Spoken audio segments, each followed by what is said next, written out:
Oke, bismillahirrahmanirrahim. Assalamualaikum warahmatullahi wabarakatuh. Mana nih suaranya? Boleh dong di-unmute dulu. Waalaikumsalam warahmatullahi wabarakatuh. Kurang semangat, yang lain dibuka dulu boleh mic-nya. Waalaikumsalam. Waalaikumsalam. Gimana teman-teman kabarnya hari ini? Warahmatullahi wabarakatuh. Alhamdulillah sehat. Alhamdulillah sehat. Alhamdulillah sehat. Puasanya masih lancar atau ada yang udah bolong-bolong nih? Lancar. Alhamdulillah. Insya Allah lancar. Alhamdulillah lancar ya. Atau ada yang dari awal puasa ternyata nggak kebagian nih? Ada nggak?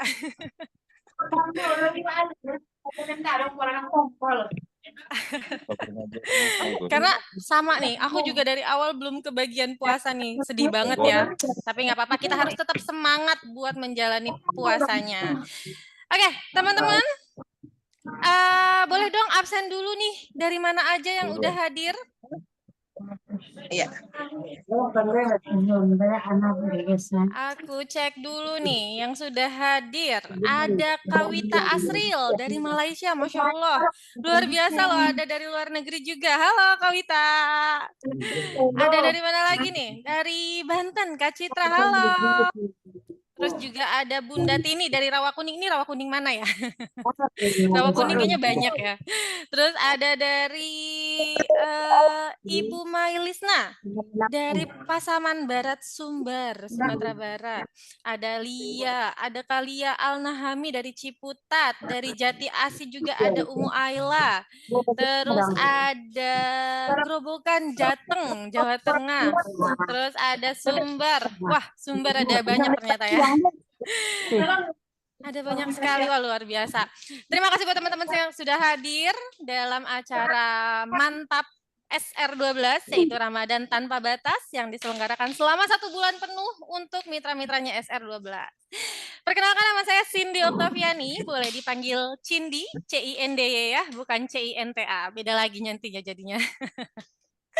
Wah, selamat siang Kak Cindy, cantik, glowing sekali. Masya Allah, terima kasih. Aku pakai SR12. Teman-teman, pada pakai nggak nih? Boleh yang mau absen langsung aja ditulis lagi dari mana aja teman-teman datangnya. Dari Cakung, Jakarta Timur, dari Manis Renggo, Klaten. Wah, luar biasa. Pakai DNA salmon kah? Betul sekali. Aku pakai day cream DNA salmon. Nah, teman-teman gimana nih puasanya? Kita sambil tunggu-tunggu teman yang lain sambil masuk ya. Kita ngobrol-ngobrol dulu sebentar, boleh dong?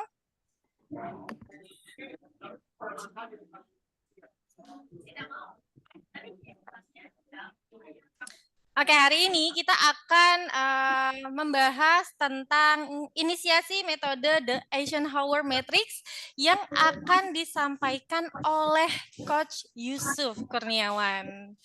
Ya, tapi sebelum itu aku mau semangatnya dulu nih dari teman-teman. Mana dong semangatnya? Coba tulis dong di chatnya, di room chatnya. Semangat. Udah pada siap belum nih untuk menerima materi hari ini? Anak godang deh. Krim malamnya apa Mbak Cindy? Kenapa ini kita jadi tanya jawab ya? Aku pakai DNA salmon sepaket pokoknya, ya.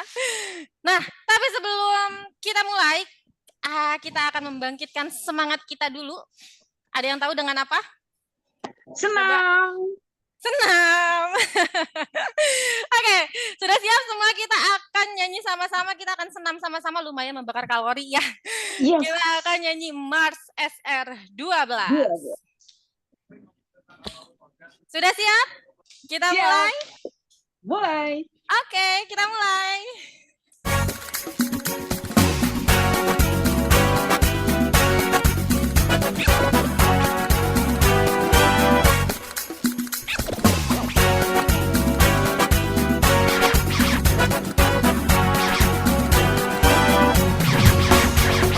Yuk, ayo kawan terus semangat. Yuk kita bangkit bersama. Yuk, ayo kawan kita sorakan warnai hidup. Sukses bersama. Langkah, terus melangkah. Benahi asa, cipta karya.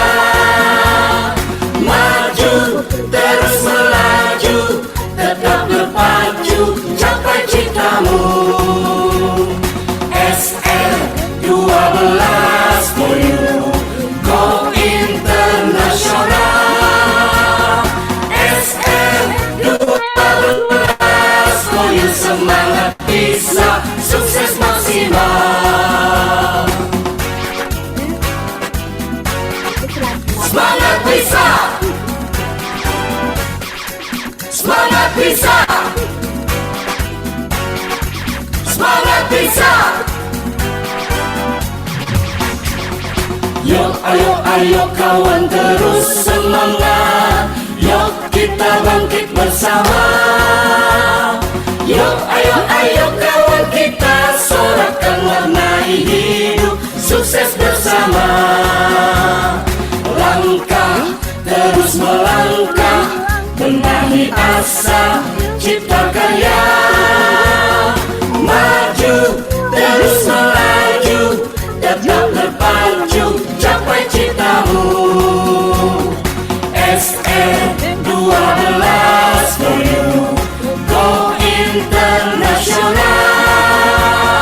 SR12 for you, semangat bisa, sukses maksimal. SR12 for you, go internasional.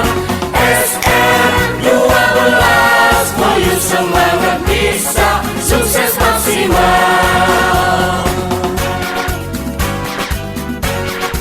Semangat bisa, semangat bisa, semangat bisa. Yuk ayo ayo kawan terus semangat, yuk kita bangkit bersama. Yuk ayo ayo kawan kita sorakan warnai hidup, sukses bersama. Langkah terus melangkah, benahi asa, cipta karya. Maju terus melaju, tetap berpacu, capai citamu. SR12 for you, go internasional. SR12 for you, semangat bisa, sukses maksimal. SR12 for you, go internasional. SR12 for you, semangat bisa, sukses maksimal.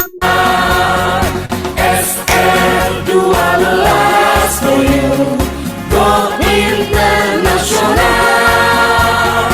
SR12 for you, semangat bisa, sukses maksimal. Semangat bisa, sukses maksimal. Semangat bisa, sukses maksimal.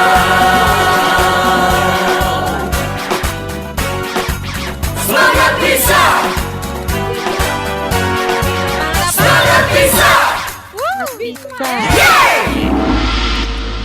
Yeay. Luar biasa teman-teman. Udah pada semangat? Sudah. Semangat. Semangat. Wah, banyak sekali hari ini yang menonton ya. Ada siapa aja nih? Ada, hai Kak Lia. Wah, ini kayaknya langganan banget nih. Kayaknya sebulan penuh akan ada Kak Lia terus ya. Ada siapa lagi nih? Ada Mbak Yeni, halo, yang on cam. Wah, ada Bang Yuke dan Pak Yusuf Kurniawan nih. Sudah hadir di tengah-tengah kita ya. Oke, terima kasih buat teman-teman semuanya yang sudah hadir pada hari ini. Jadi hari ini kita akan membahas tentang inisiasi metode The Eisenhower Matrix yang akan disampaikan oleh Bapak Yusuf Kurniawan. Sudah siap semuanya? Sudah. Masya Oke, Allah, kalau gitu siap. langsung saja kita sambut. Ini dia Bapak Yusuf Kurniawan, silakan.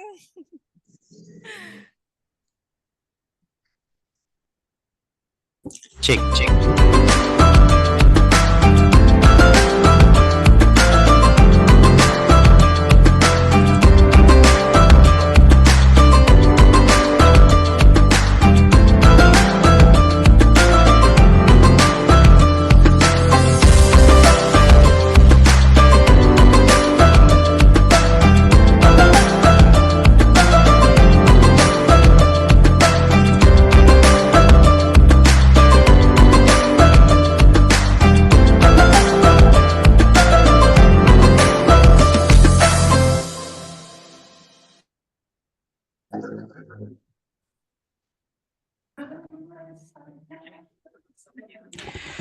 Oke, cek.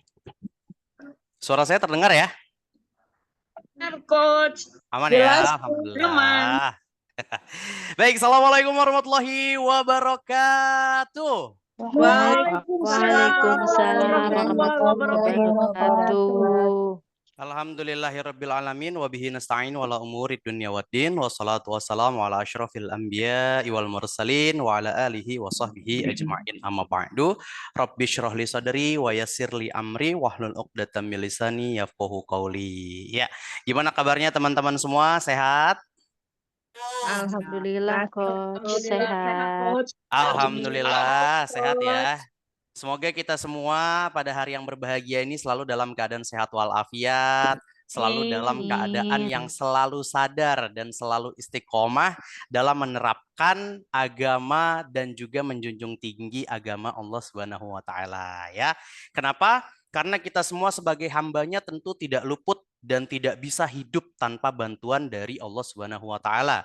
Tanpa ridhonya, tanpa inayahnya, dan tanpa hal-hal mustajab lainnya yang memang sudah ditentukan dan Allah berkewenangan penuh atas hal tersebut ya. Andaikan hari ini kita meniatkan betul-betul untuk mengikuti Zoom meeting, kita sudah meniatkan hati kita, fisik kita, pendengaran kita, penglihatan kita, tetapi saat Allah berkemauan yang lain, tentu kita tidak bisa melakukan hal tersebut ya.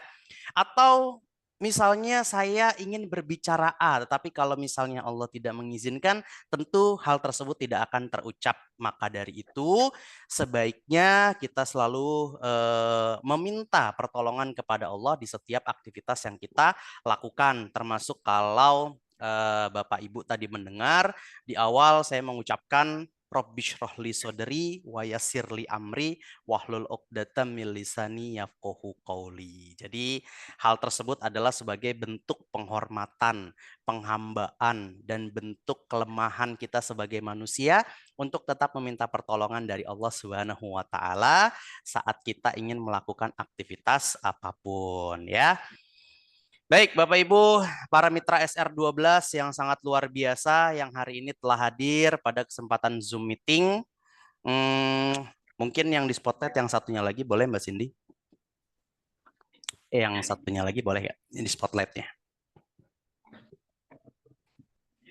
Ya, baik. Dalam kesempatan hari yang berbahagia ini dan tentunya ini adalah hal yang sangat istimewa ya.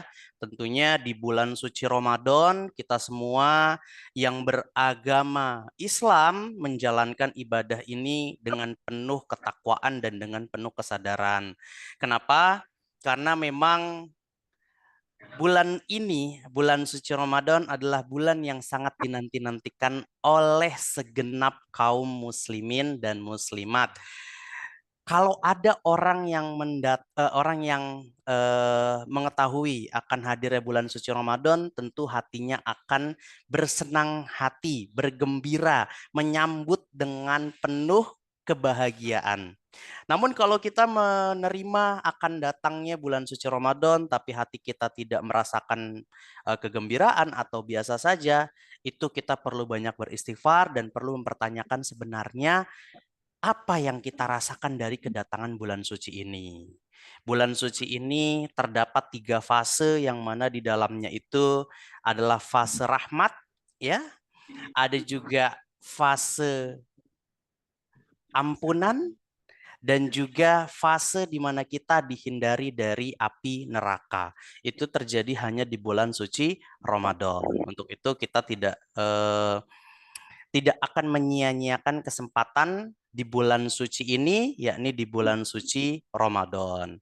Sebelum kita memulai Zoom pada hari yang berbahagia ini, saya juga ingin mengingatkan kepada Bapak Ibu sekalian, para mitra-mitra SR12, khususnya bagi Anda yang beragama Muslim,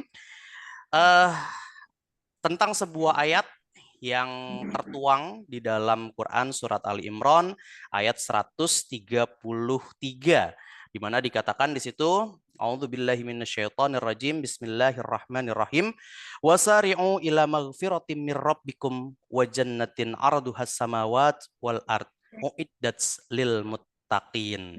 Dalam artian di sini adalah dan bersegeralah kamu mencari ampunan dari Tuhanmu dan mendapatkan surga yang luasnya seluas langit dan bumi yang disediakan bagi orang-orang yang bertakwa.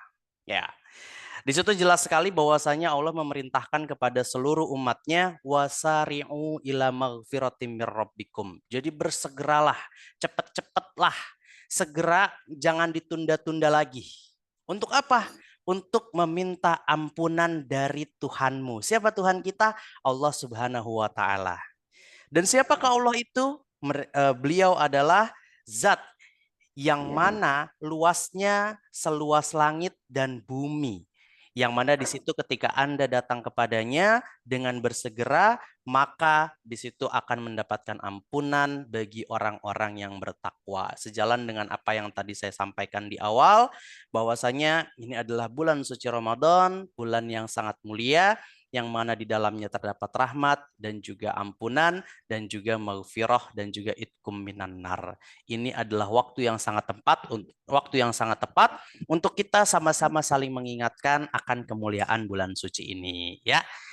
Baik, Bapak Ibu sekalian, itu merupakan pembuka sekaligus pengingat dari Zoom pada siang hari ini, karena tentunya dalam surat Ali Imran tersebut dikatakan kita diminta untuk bersegera mendatangkan atau kita bersegera untuk datang kepada ampunan dari Tuhan, dan dalam hal ini kita akan mengutip sebuah kata yang berkaitan dengan bersegera tersebut, ya. Bapak Ibu sekalian, di sini saya ingin menanyakan kepada Bapak Ibu. Kita berbicara tentang konteks memenangkan bulan suci Ramadan, namun berdasarkan inisiasi metode The Eisenhower Matrix, ya.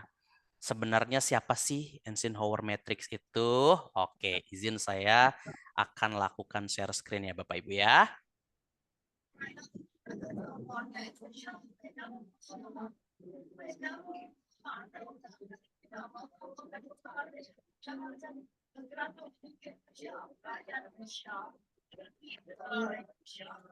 Oke, kelihatan ya? Bentar, saya hilangkan pop-up-nya dulu.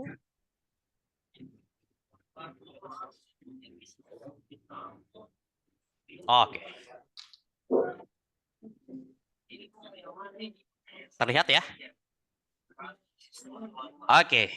Baik Bapak Ibu sekalian, kita akan sedikit membahas dan sifatnya kita adalah diskusi. Jadi di sini saya tidak sepenuhnya secara absolut menerangkan tentang sesuatu yang benar datangnya seutuhnya dari saya, tidak, tapi lebih kepada sifatnya berdiskusi tentang bagaimana sih strategi memenangkan bulan suci Ramadan. Namun untuk kali ini pembahasannya memang menggunakan inisiasi berdasarkan metode The Eisenhower Matrix, ya. Nah, kalau saya di sini bertanya kepada Bapak Ibu sekalian, pernah nggak sih kita merasakan dalam kehidupan kita ini seperti seakan-akan terlalu banyak sekali tugas yang harus diselesaikan. Pagi bangun tidur, harus ngurus anak, belum lagi nanti harus buat sarapan, belum lagi nanti harus jemur, karena dari semalam pakaiannya belum dijemur misalnya. Terus belum lagi kita sebagai mitra dari SR12 yang memang kita memerlukan proses jual beli atau proses transaksi atau proses mengkonversi, ya, itu kita lakukan dari satu pekerjaan ke pekerjaan yang lain terasa begitu penuh dan padat sekali. Sampai-sampai kita merasa seperti ini, duh kayaknya gue udah nggak punya waktu lagi nih, waktu gue sibuk banget gitu ya. Oke, tapi kalau kita melihat dan menghitung secara real, sebetulnya apakah memang benar kita melakukan aktivitas itu satu harian full tanpa adanya waktu untuk melakukan aktivitas yang lainnya? Kalau kita melihat-lihat, berapa persen sih atau berapa lama sih durasi kita itu untuk bengong, durasi kita itu untuk memikirkan atau merencanakan masa depan, berapa lama sih durasi kita itu untuk mengambil sebuah tanggung jawab baik sebagai anak, sebagai orang tua, sebagai pendidik atau sebagai peserta didik, ya. Dan berapa lama sih waktu yang kita pakai, berapa lama durasi yang kita gunakan untuk apa? Untuk hal-hal yang sebenarnya tidak perlu. Ya, pernah nggak seperti itu? Kalau pernah, coba boleh tulis di kolom komentar. Apa saja sih yang menurut Bapak Ibu di sini, Pak, saya kayaknya nggak punya waktu deh. Tapi untuk kali ini boleh silakan teman-teman boleh panggil saya Coach, boleh panggil saya Bang UK, monggo silakan ya. Terserah bagaimana nyamannya teman-teman. Kalau tadi kan Kak Cindy sudah menyampaikan ya, kalau namanya Cindy pakai Y katanya. Soalnya kalau pakai TA jadinya bukan Cindy tapi cinta ya. Oke, pernah ya, pernah merasakan hal-hal yang seakan-akan membuat kehidupan kita tuh nggak punya waktu untuk aktivitas di luar dari rutinitas harian ya. Nah, di sini Coach tulisannya nggak jelas. Oh, mungkin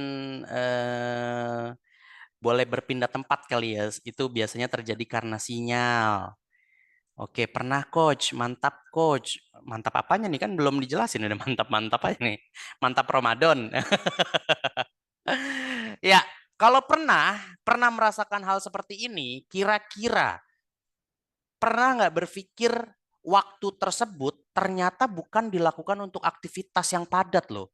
Oh, ternyata setelah dihitung-hitung, setelah diperhatikan kembali, ternyata waktu terbuang untuk hal-hal yang sebetulnya kurang perlu. Contohnya, keluar rumah, ketemu sama teman, ngegosip. Ngeliat HP sebentar, scroll-scroll, pengennya gibah, ya, atau hal semacamnya. Pernah nggak berpikir ternyata itu loh yang membuat waktu kita terbuang? Iya benar, suka terdistract. Oke. Pernah Coach, sepertinya waktunya cepat banget. Oke. Pernah banget Coach, sering banget. Waduh. Kalau yang sering-sering banget ini jangan dijadiin hobi ya. Jadi hal-hal itu jangan dijadikan hobi. Nggak apa-apa, tapi kalau Anda pernah merasakan hal tersebut dan itu terjadi pada Anda, artinya Anda menyadari bahwasanya itu adalah sesuatu yang salah gitu ya, dan tidak boleh untuk diteruskan gitu. Pernah tapi sesekali, ya oke. Kalau misalnya memang sudah pernah merasakan tersebut dan langsung mengetahui bahwasanya itu adalah hal-hal yang salah, itu bagus. Untuk apa? Untuk segera kita introspeksi. Seperti itu ya. Oke. Nah, terus sekarang kita akan membahas dari hal-hal tadi dan kenapa hal tersebut bisa terjadi ya. Ini kita akan bahas lebih mendalam secara metode yang diinisiasi oleh mantan Presiden Amerika Serikat ya, dan juga mantan Panglima Besar pada Perang Dunia Kedua gitu. Siapa sih beliau itu? Oke. Beliau adalah Dwight D. Eisenhower. Nah, ini adalah orang yang mencetuskan the Eisenhower Matrix ya. Jadi memang saya senang sekali kalau mengangkat sebuah pemikiran-pemikiran yang memang itu memberikan dampak yang positif dalam kehidupan kita.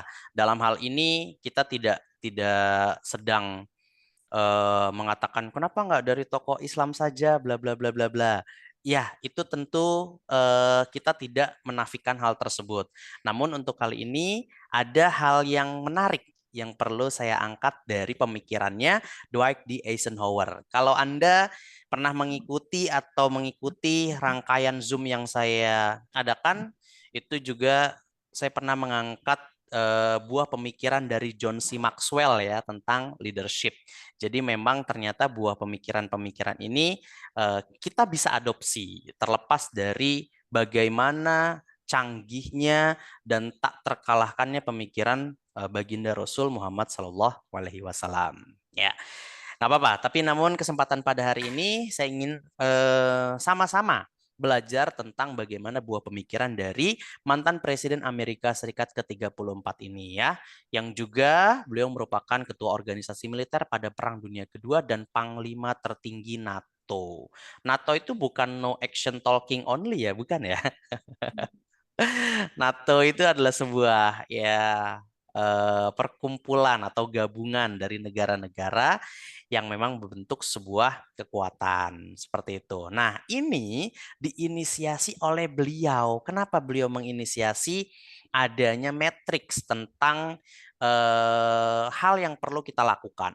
Karena beliau merupakan orang yang sangat sibuk dan beliau ingin setiap aktivitas yang dilakukannya itu memberikan dampak yang positif. Jangan sampai dia hanya melakukan sebuah aktivitas tetapi tidak memiliki impact atau tidak memiliki sebuah pencapaian atau hasil gitu ya. Jadi seakan-akan pekerjaan yang dilakukan hanya sia-sia. Nah, jangan sampai itu terjadi kepada kita semua. Oke, kita lanjut. Di sini tentang apa sebenarnya The Eisenhower Matrix ini. Nah, Eisenhower Matrix ini merupakan suatu alat bantu yang digunakan untuk mengambil keputusan dan memprioritaskan tugas berdasarkan urgensi ya dan kepentingan, atau memilih tugas yang kurang mendesak dan tidak penting yang harus didelegasikan atau tidak dilakukan sama sekali. Kebanyakan dari kita saat ini menjadikan diri kita adalah multi talent, multitasking, multi level ya, atau segala hal yang bersifatnya multi gitu. Tetapi kalau kita menyadari ternyata hal tersebut kadang kurang efektif untuk kita lakukan. Ya, kenapa? Karena kita belum bisa membedakan mana tugas yang sebetulnya penting, mana tugas yang sebetulnya mendesak, mana tugas yang sebetulnya, kayaknya ini harus ditinggalin deh. Nah, ini kita yang perlu mengetahui hal ini. Tapi kalau misalnya kita sudah terbiasa, kita sudah menjadi orang yang mampu untuk mengatasi hal tersebut, memang akan sangat bagus sekali kalau kita bisa multitasking. Tapi kalau ternyata kita belum terbiasa, kita perlu memprioritaskan hal-hal yang harus kita lakukan. Gitu guys. Eisenhower Matrix ini adalah alat bantu ya untuk memprioritaskan tadi. Memprioritaskan mana sih pekerjaan yang sebetulnya butuh kita lakukan dengan segera dan tidak. Atau mana yang harus kita kerjakan dan mana yang harus kita tinggalkan. Gini teman-teman, kalau misalnya kita dalam sebuah aktivitas ya, sebetulnya dengan mudah sekali kita bisa memprioritaskan mana yang pernah kita lakukan dan mana yang harus kita lakukan dan mana yang tidak. Itu dengan cara apa? Caranya itu sebelum menggunakan matriks dari Eisenhower ini, kita gunakan yang disebut dengan brain dump. Brain dump itu apa? Brain dump itu adalah di mana kita mengumpulkan semua ide yang kita miliki pada hari itu, kita catat semuanya. Semuanya kita catat ya. Misalnya hari ini saya mau berkeliling komplek sedekah 2.000 ke setiap orang yang saya temui. Itu oke, nggak apa-apa. Itu ide yang muncul dan kita nggak bisa langsung mengeliminate atau langsung menghilangkan ide tersebut. Nggak apa-apa, itu boleh dan catat gitu ya. Yang kedua, saya hari ini reseller. Target saya hari ini mau jualan 1 susu Gomilku. Gramasinya 600 gram. Nggak apa-apa, catat aja. Catat dulu. Ya, tadi mau bagiin duit karena mumpung bulan puasa, pahalanya berkali lipat. Ya, terus pengen jualan 1 susu Gomilku, terus catat lagi misalnya, oh iya saya mau nulis nama-nama orang yang pengen saya temuin, buat saya berikan edukasi tentang bisnis SR12, catat juga. Terus Anda pengen misalnya, oh iya hari ini nganterin anak sekolah, karena bulan puasa jadi lebih siang misalnya masuknya jam 8, catat juga. Terus abis dari sekolah saya pengen beli sayuran buat nanti masak buka puasa, catat juga. Hari ini juga saya pengen nyelesain 1 juz bacaan Al-Quran, catat juga. Pokoknya semua yang hadir di kepala Anda saat Anda baru bangun tidur, ya jangan langsung catat sih, habis bangun tidur baca doa dulu ya. Baca doa, terus ya duduk sejenak, terus ambil air wudhu, ya sahur dulu gitu ya. Gitu. Nanti kalau udah agak sedikit slow, udah melakukan ibadah yang fokus, baru nggak apa-apa di situ dicatat apa aja ide-ide yang muncul pada hari itu. Semuanya tanpa terkecuali nggak apa-apa. Itu namanya brain dump. Atau menulis semua ide-ide yang keluar di kepala Anda di hari itu. Di hari itu ya. Di hari saat Anda ingin melakukan aktivitas. Sekarang hari apa? Hari Rabu. Oke, tadi pagi apa aja ide yang keluar? Itu pasti ada. Setiap harinya berbeda. Gitu.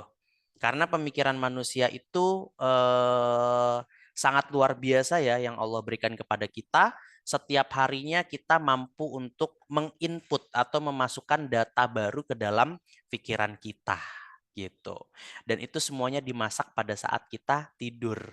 Bukan dimasak pakai air ya. Artinya semua data tadi dalam proses untuk dikaitkan dengan data-data yang sudah ada di dalam pikiran kita gitu. Sehingga saat bangun tidur pasti ada ide baru, data baru yang memang Anda miliki. Oke, catat tuh semuanya. Itu disebut dengan brain dump ya.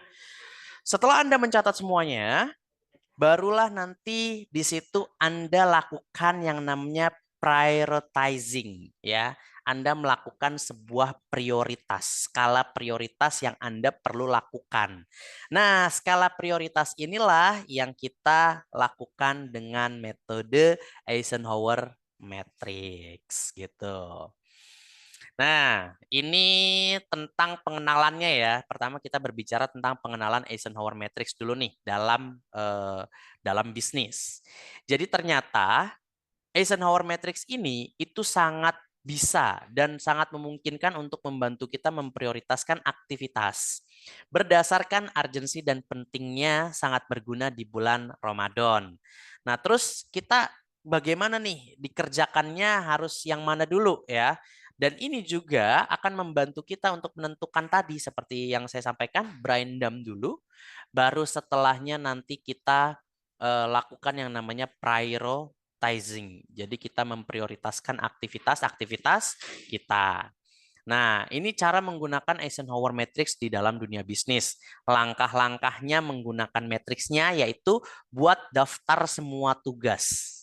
Kemudian bagi ke dalam 4 kuadran berdasarkan pentingnya dan urgensinya. Jadi setelah kita masukkan semua ide, semua pikiran, semua aktivitas yang mau kita lakukan dalam brain dump tadi, barulah kita masukkan ke dalam kuadran-kuadran dari Eisenhower Matrix ya. Lalu setelah kita memasukkan hal tersebut,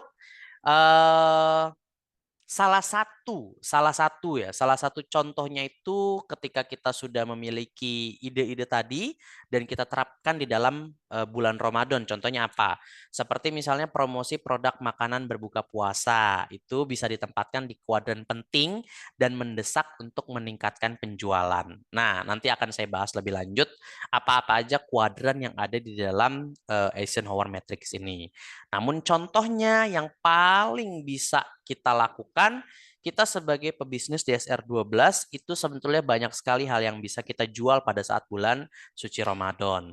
Baik produk secara utuh maupun produk yang sudah dibuat untuk menjadi atau untuk bisa dikonsumsi secara langsung. Banyak loh mitra-mitra SR12 itu di saat bulan suci Ramadan berjualan, menjual campuran antara produk sari kurma dengan produk lemonku. Itu dicampur, selanjutnya diberikan es dan dijual ya. Ada yang menjual secara botolan terus diberikan label timnya, ada juga yang dijual menggunakan gelas. Nah, itu bisa menjadi poin di dalam kuadran penting, kuadran yang mendesak dan juga penting untuk dilakukan. Lalu setelahnya kita melakukan evaluasi dari perjalanan tadi. Dari brain dump yang sudah kita lakukan, dari semua ide yang sudah kita tuliskan, kita masukkan ke dalam matrix dalam Eisenhower Matrix. Setelahnya kita evaluasi apa yang perlu ditingkatkan, apa yang perlu diganti, apa yang perlu dirubah, seperti itu. Kalau ternyata apa yang kita lakukan itu membuahkan hasil, maka yang perlu kita lakukan adalah meningkatkannya. Tapi kalau ternyata belum maksimal apa yang kita lakukan, maka kita perlu mengevaluasinya. Tapi kalau dirasa hal tersebut tidak dan justru membuang-buang waktu, maka kita perlu ganti kegiatan tersebut. Nanti saya kasih contoh apa aja sebenarnya kegiatan-kegiatan yang perlu kita eliminasi. Oke, nah ini contoh penerapan Eisenhower di dalam bulan suci Ramadan. Sama seperti tadi ya, dapat dimulai dengan mengidentifikasi semua tugas. Ini hampir sama sebetulnya. Nah, inilah yang dimaksud dengan Eisenhower Matrix. Jadi ada 4 kuadran ya. Kalau Bapak Ibu melihat di sini di sebelah kiri yang berwarna biru, di situ ada tulisan tidak penting. Lalu di atasnya ada tulisan penting.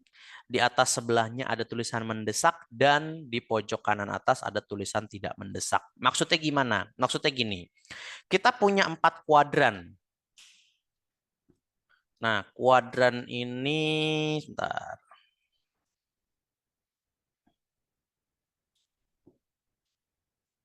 Oh, ini nih. Nah, di sini ada tulisan tidak penting, ada tulisan penting, ada mendesak dan tidak mendesak ya. Di sini ini adalah kuadran yang pertama.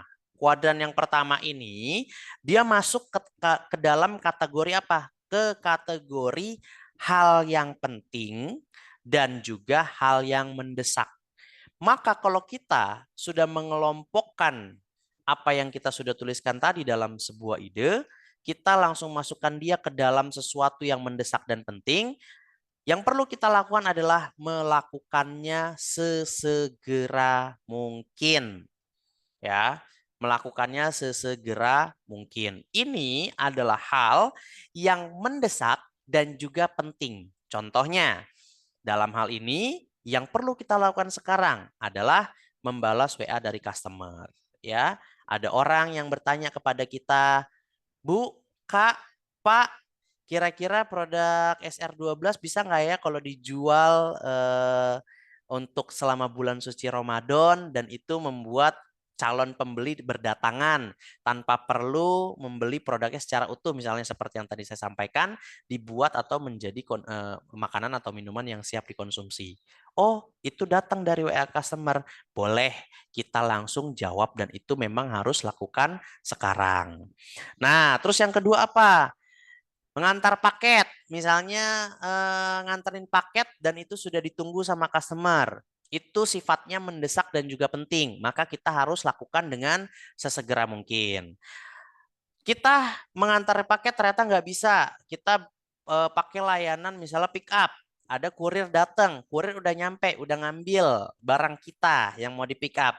Kita harus apa? Harus melakukan pembayaran. Nah, itu adalah proses yang perlu kita lakukan saat itu juga. Maka perlu dilakukan dengan sesegera mungkin. Karena itu adalah poin mendesak dan yang penting. Oke. Selanjutnya ada kegiatan atau ada aktivitas yang dia itu penting tapi tidak mendesak. Contohnya apa? Nih, contohnya yang di kuadran ini. Di kuadran yang kedua, dia adalah aktivitas yang tidak mendesak tetapi penting untuk dilakukan. Maka yang harus kita kerjakan setelahnya adalah menjadwalkan atau membuat schedule. Nah, contohnya apa di situ? Yang kedua, misalnya adalah mencari dan membuat kontrak kerja dengan calon mitra. Atau kalau misalnya Bapak Ibu di sini pernah mengikuti kegiatan training, di situ ada proses yang namanya membuat project 100. Ada yang pernah mengikuti project 100? Ada? Boleh ditulis di kolom chat kalau ada. Ada nggak? Belum, Coach. Belum pernah membuat project 100. Belum, Coach. Belum. Oke. Ada yang sudah pernah membuat project 100? Bu Rahma sudah. Melia belum. Parmini ada, Coach. Oke. Coba saya mau tahu nih, ada berapa orang yang belum pernah membuat project 100? Belum, Coach. Belum. Oh, lumayan banyak ya yang belum ya. Belum. Oke, belum. Belum juga. Wah, ternyata banyak yang belum ya. Belum. Oke. Rata-rata belum. Oke. Boleh. Coba saya mau tanya ke yang belum. Saya malah belum tahu apa itu Project 100, Coach. Oke. Oke, saya mau tanya terlebih dahulu. Di sini paling banyak yang hadir levelnya apa? Reseller kah? atau sub agent kah atau agent atau distributor? Kira-kira mana coba yang mengikuti kegiatan ini? Subagen. Oke, subagen nih udah apa belum nih? Subagen, subagen. Iya, belum coach, subagen. Oke. Marketer, subagen. Oke. Subagen, reseller, agen. Oke. Berarti di sini baik yang sub agent maupun agent ada yang belum pernah ya mendapatkan atau mungkin mendengar apa itu Project 100, ada yang belum pernah dengar? Oke, saya tanya berarti di sini kita mau bahas sedikit Project 100 atau kita selesaikan materi Eisenhower Matrix ini dulu? Project 100 boleh dong. Wah, Project 100 boleh, Coach. Semangat sekali ini. Ibu siapa ini? Dinda coach. Ibu Dinda. Masya Allah. Ibu Dinda dari mana Ibu Dinda? Jaksel coach. Dari Jaksel. Mantap. Saat ini levelnya apa Ibu Dinda? Masih baru coach. Reseller. Oh, masih baru. Oke. Project 100 dulu Coach. Hehe. Bahas Project 100 Coach. Project 100 dulu Coach. Bahas Coach. Project 100. Oke. Oke. Sebenarnya penjelasan Project 100 ini agak sedikit take time ya, butuh sedikit waktu, tapi nggak apa-apa. Bismillah, mudah-mudahan ini bisa segera kita ini ya, kita aplikasikan. Oke, saya stop share yang ini dulu dan saya mau izin share yang ini. Oke.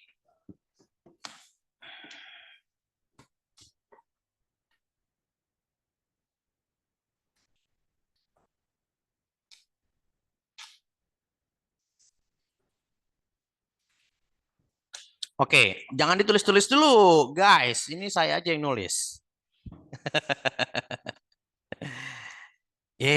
Malah dicoret-coret. Nggak jadi nih saya terangin nih. Iseng amat, ibu-ibu. Oke, udah ya. Jangan dicoret-coret lagi. Oke. Jadi gini, Project 100 itu adalah project di mana Anda perlu untuk terus menambahkan calon mitra atau calon customer Anda yang jumlahnya itu ada 100. Ini sini muncul lagi ya. Oke, wait, kita coba matiin dulu. Enggak. Oke ya. Guys, please jangan dicoret-coret dulu, guys. Oke.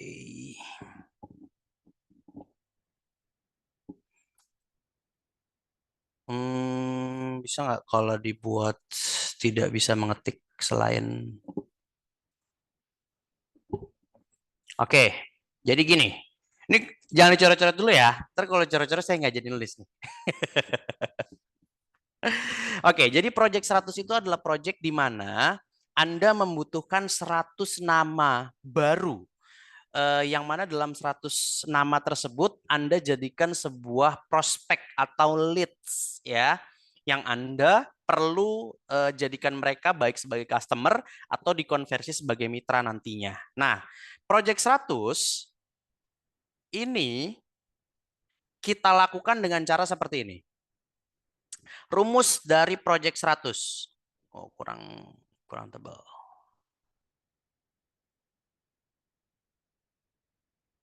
Oke. Rumus dari Project 100 ini adalah ini, guys. Kolor.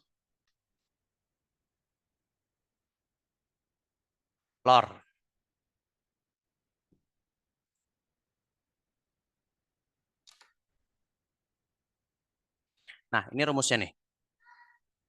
Rumusnya itu adalah kolor. Tahu nggak kolor itu apa? Kolor itu adalah singkatan. Singkatan dari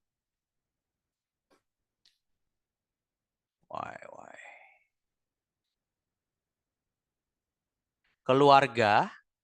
Lalu di sini adalah orang terdekat. Lalu ada lingkungan. lalu ada organisasi, dan yang terakhir di sini adalah referensi. Nah, ini adalah rumus daripada Project 100. Ini adalah pasar alamiah kita. Pasar alamiah itu maksudnya gimana? Pasar alamiah itu adalah di mana kita punya market atau di mana kita punya daya jual ke orang-orang ini. Siapa mereka? Keluarga kita, orang terdekat kita, lingkungan kita, organisasi kita, dan juga orang yang mereferensikan kita punya bisnis. Nah, di sini kita harus menulis siapa-siapa aja orang yang masuk ke dalam keluarga kita. Contohnya, kita punya keluarga nih di sini. Tulis di sini misalnya namanya. Nama keluarga 1 Adi, 2 Dina, 3 Rosi, 4 Andi, 5 Dayu misalnya. Oke. Tulisannya nggak kelihatan, Coach. Emang nggak kelihatan ya? Kelihatan nggak tulisannya? Add a sticky note. Press and to place a sticky note. Emang nggak kelihatan ya? Siapa yang dapat? Baru keluar? Oke. Coba. Tulisan saya emang nggak kelihatan di situ ya?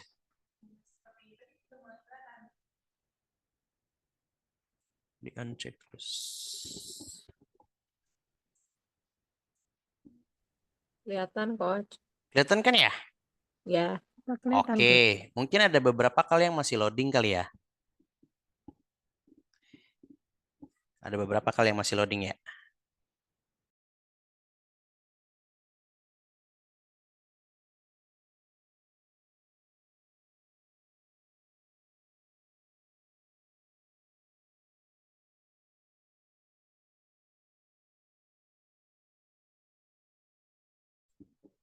Oke, kita coba lanjutin lagi ya.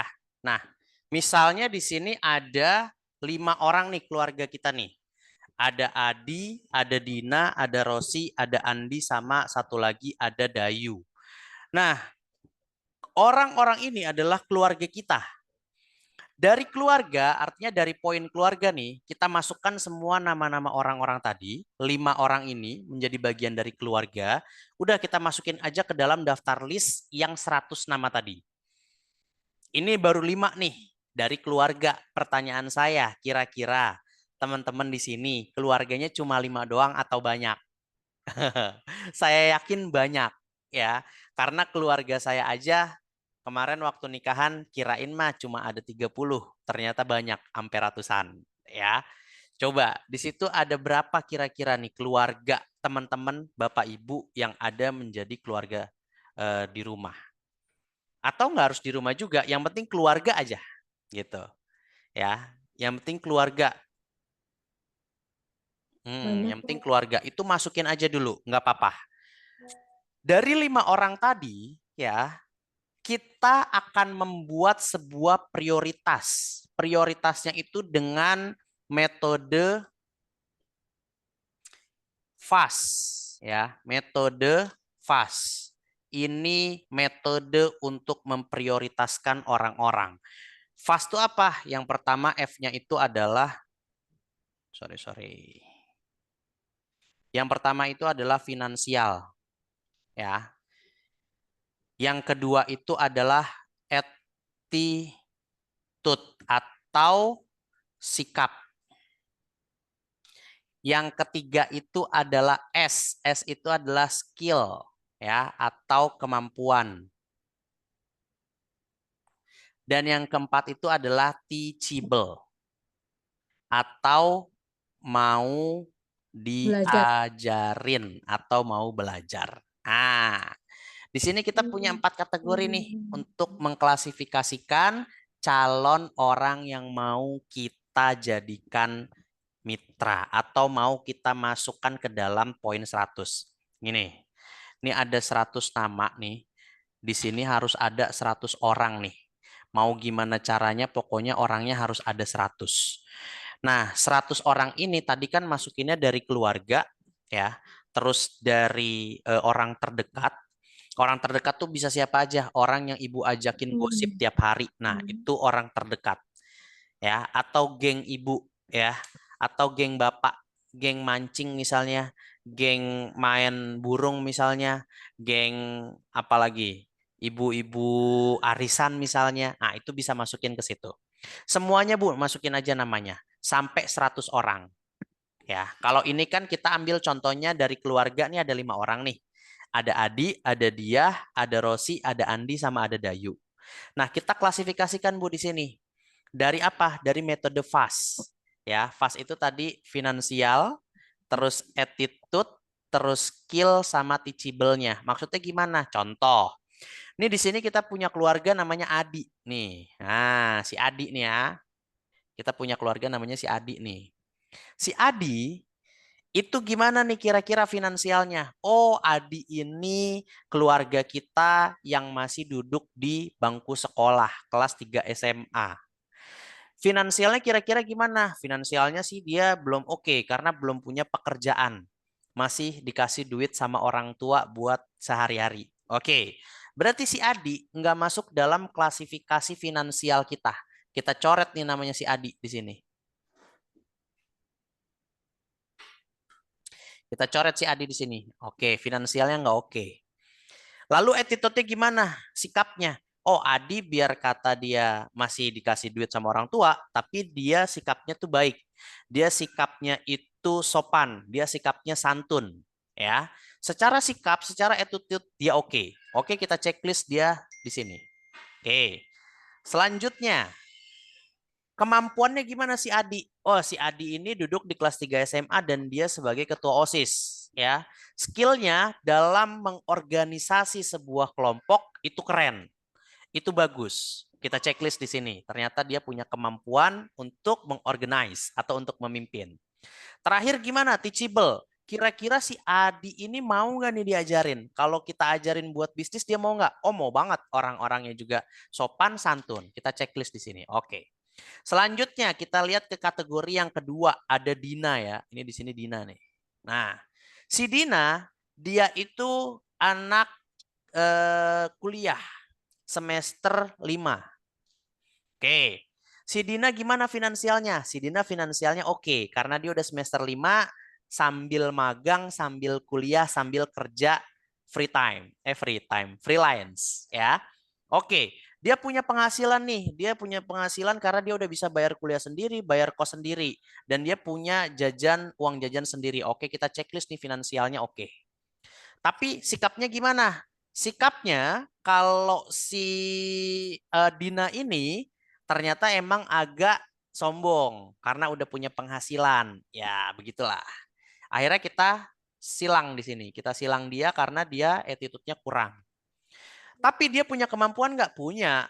Karena dia bisa bekerja, mengatur waktu, terus karena dia punya kemampuan yang oke, maka dia diterima untuk banyak job freelance. Oke.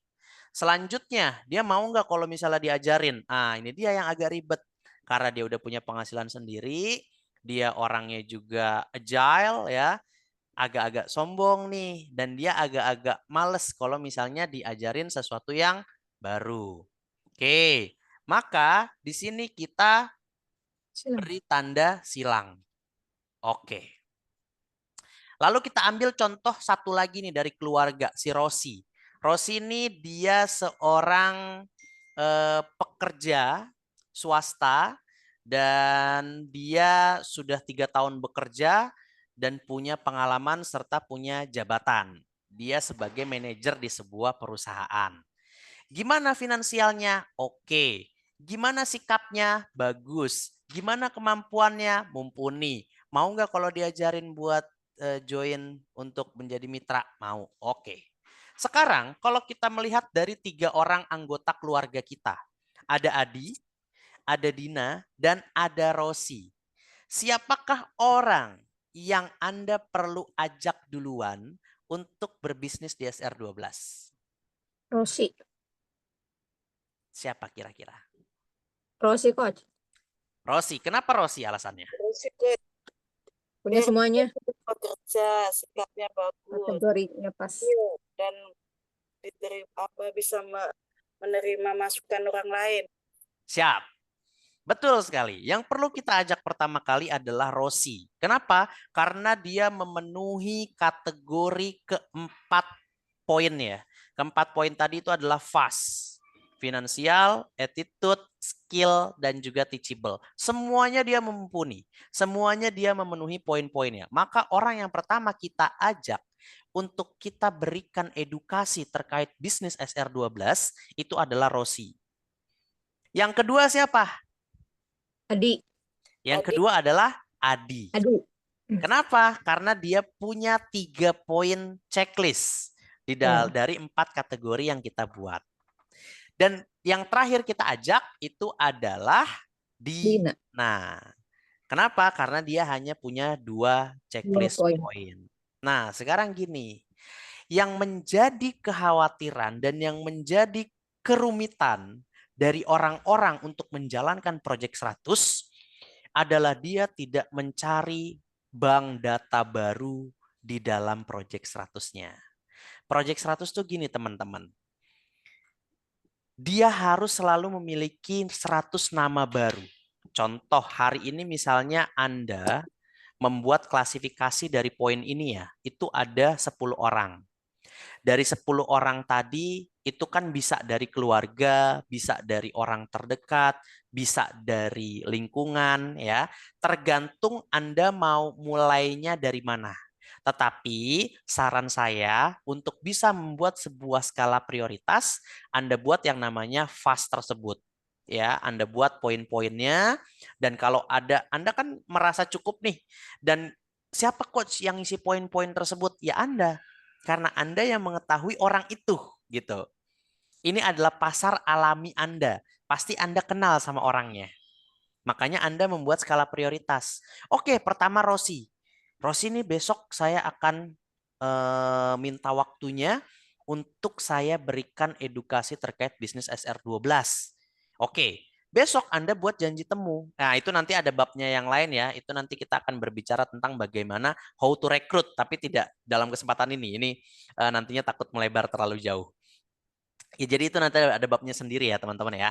Kita di Project 100 dulu nih.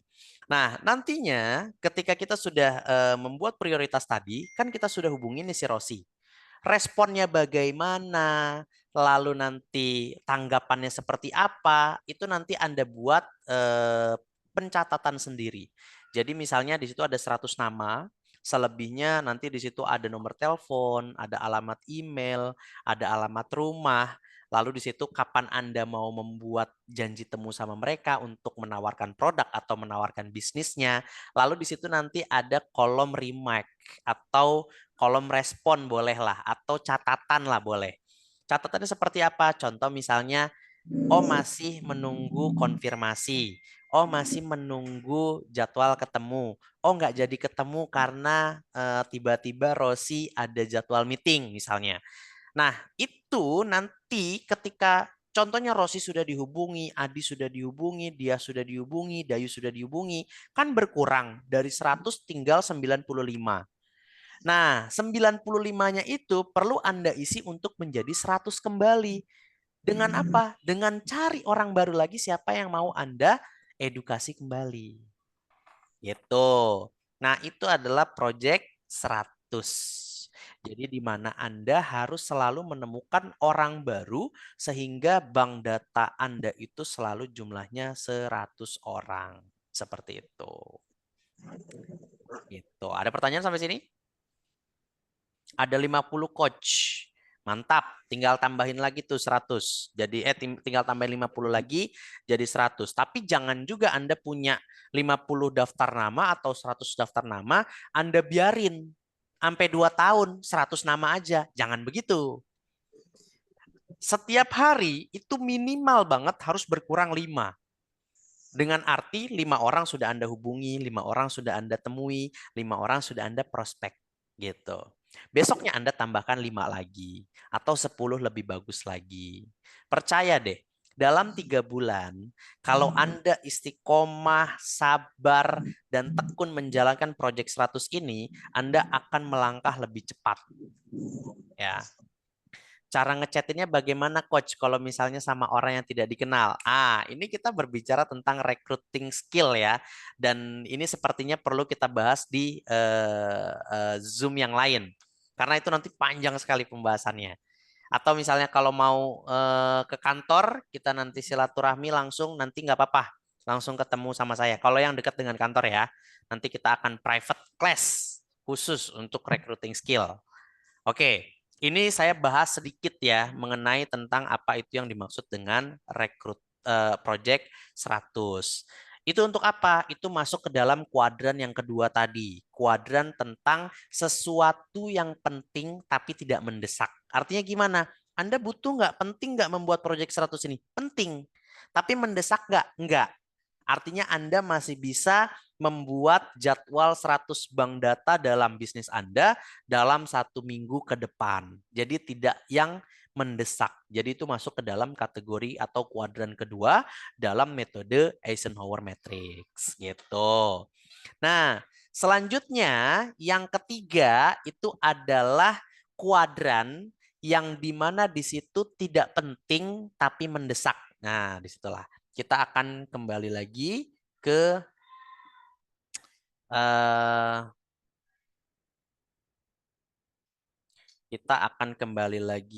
share screen yang selanjutnya. Oke. Nah, di sini poin yang ketiga itu adalah tidak penting tetapi mendesak. Nah, di situ apa yang perlu kita lakukan? Yang perlu kita lakukan adalah mendelegasikannya. Mendelegasikan itu maksudnya gimana? Kita berikan tanggung jawab tersebut kepada orang lain. Jadi nggak perlu kita yang melakukan. Contohnya apa? Contohnya Anda sebagai mitra dari SR12 ya. Anda memiliki customer dan di mana customer tersebut melakukan pembelian kepada Anda. Nah, di sini kan ada proses pengiriman paket, ada proses untuk melakukan packing barang, atau mungkin ada keluhan pelanggan yang sebetulnya tuh ada loh tipe-tipe pelanggan, dia sebenarnya bukan pengen mendapatkan jawaban dari Anda, tapi dia seneng nih ketika bisa berkomunikasi dengan Anda. Itu ada, itu terjadi gitu ya. Jadi bahasa lainnya mungkin caper gitu kepada Anda. Nah, dia pengen mendapatkan perhatian dari Anda. Itu bisa. Nah, hal-hal yang seperti itu Anda bisa delegasikan kepada admin dari toko Anda gitu. Jadi nggak perlu kita yang melakukan. Karena kalau kita yang melakukan, semuanya itu habis waktu kita. Nah, inilah yang perlu kita klasifikasikan ke dalam proses delegasi. Bagaimana dan kapan kita melakukan proses delegasi? Saat hal tersebut masuk ke dalam kuadran tidak penting tetapi mendesak. Oke. Dan yang selanjutnya, kuadran yang keempat, itu adalah proses tersebut tidak masuk ke dalam kategori yang mendesak dan tidak masuk ke dalam kategori yang penting. Atau tidak penting dan juga tidak mendesak. Apa yang perlu kita lakukan, Bang? Yang perlu kita lakukan adalah meninggalkannya atau menghapusnya dari catatan brain dump kita atau catatan ide-ide yang sudah kita tuliskan. Apa aja sih aktivitas yang perlu kita tinggalkan? Contoh, menghadiri acara sosial tidak berkaitan langsung dengan bisnis ya. Kadang kan ada aja orang yang pengen ngajakin nongkrong, kadang ada juga yang pengen ngajakin sekedar hahaha ya. Apakah itu nggak boleh? Boleh. Boleh, tapi itu masuk ke dalam kategori yang Anda perlu tinggalkan. Dalam artian dia tidak mendesak dan dia juga tidak penting. Sesekali boleh. Untuk apa? Untuk tetap menjalin komunikasi, untuk tetap menjalin silaturahmi. Tapi kalau itu sering-sering Anda lakukan, pasti percaya hal-hal yang penting dan yang mendesak, hal-hal yang tidak penting dan mendesak, hal yang tidak mendesak namun penting pasti akan terabaikan. Ya, apalagi di situ misalnya Anda hanya sekedar keluar rumah untuk gibah. Nah, untuk ngomongin orang lain. Ini bulan suci Ramadan, jadi kurang-kurangin ya Bapak Ibu ya. Nah, itu yang perlu kita tinggalkan. Lalu apalagi misalnya main game. Apakah nggak boleh main game? Boleh. Cuman itu masuk ke dalam kuadran yang keempat. Hal yang tidak mendesak dan juga tidak penting. Maksudnya gimana? Boleh nggak kita lakukan? Boleh. Kita boleh main game. Asalkan Anda sudah melakukan aktivitas-aktivitas yang lebih penting, yang lebih mendesak. Gitu. Oke. Selanjutnya nih, dari 4 kuadran yang sudah ada ini, ya, kita akan masuk ke dalam hal yang berkaitan dengan impactful atau ada nggak sih dampaknya, gitu ya.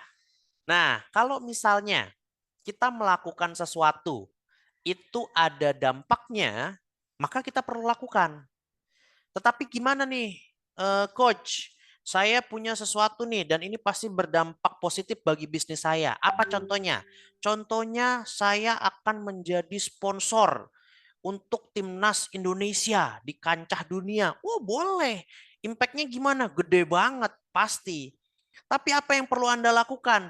Anda perlu melakukan untuk mengeluarkan biaya yang tidak kecil. Biaya yang sangat besar untuk menjadi sponsor acara atau sponsor timnas Indonesia. Jadi impact-nya besar, dampaknya besar, tetapi usaha yang perlu kita lakukan itu juga besar. Nah, sebaiknya saya menyarankan kepada Anda untuk mengambil apa? Mengambil langkah-langkah yang di mana dampaknya itu Anda rasakan dengan sangat besar, tetapi usaha yang Anda lakukan itu kecil. Di sini kalau kita melihat diagramnya ya, di sini ada impact ya atau dampak atau hasil, lalu di sini ada effort atau usaha. Nah, di sini kalau kita melihat di kolom kuadran yang pertama di sini adalah high impact dan low effort. Jadi impact-nya ini tinggi, tapi effort-nya ini kecil atau sedikit. Maka itulah yang harus Anda ambil. Ya. Jangan sampai terbalik. Jangan sampai Anda mengambil kuadran yang keempat. Karena kuadran yang keempat, di sini Anda melakukan effort yang besar, usaha yang besar, tetapi dampaknya itu sangat minim. Nah, ini akan terjadi kalau kita tidak memiliki pengalaman. Contohnya bagaimana? Contohnya, wah ada bazar nih. Bazarnya di mana? Bazarnya di Istora Senayan dalam